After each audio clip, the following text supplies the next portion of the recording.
ងារសំខាន់យើងមានទៀតតោះណាគាត់ផ្លាកស្អីគេនឹង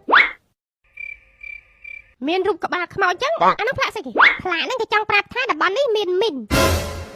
ដើរប្រយ័ត្នតិចវិញ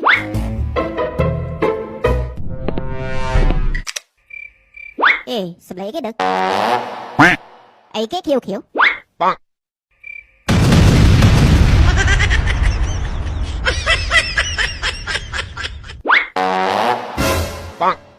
ពូប៉ូលីសជន់មីនប្រោយ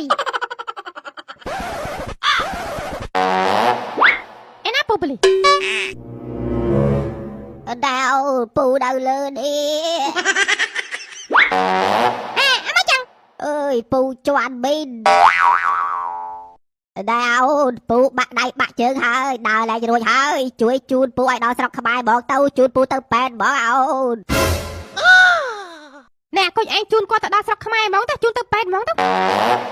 មិនអីទេឃើញដល់ដំណាក់កាលនេះទៅហើយបើខ្ញុំមិនជួយខ្ញុំប្រហែលជាមិនមែនមនុស្សទេចាំខ្ញុំជូនពួកឯងទៅដល់ប៉ែនស្រុកខ្មែរតែម្ដងអរគុណអូន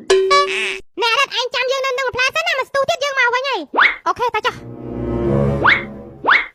ជិនវេទមន្តនាំពូប៉ូលីសនឹងយើងទៅកាន់ប្រទេសខ្មែរទៅដល់ប៉ែនហើយទុកអារិតនៅទីនេះជាមួយនឹងរបស់របរ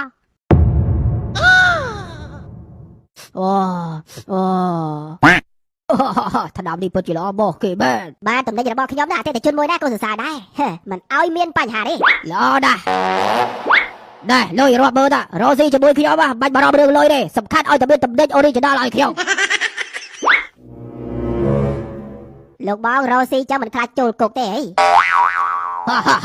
បើយើងខ្លាចគុកយើងមិនរស់ស៊ីចឹងទេ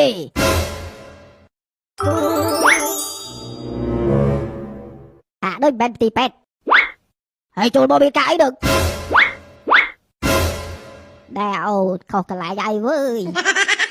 យើងសួរថាមកទីនេះមានការអីណែខ្ញុំមើលទៅដូចអត់ស្រួលទេមើលទៅដូចប៉ូលីសមែន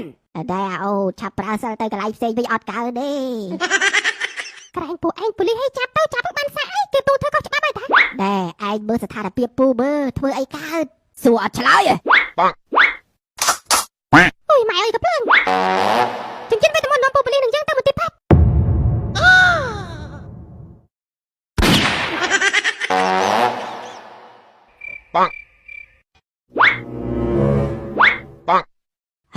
បាត់ទៅដល់បាត់ហើយខ្ញុំអត់ដឹងដែរតិចខ្មោចឡងទៅខ្មោចឡង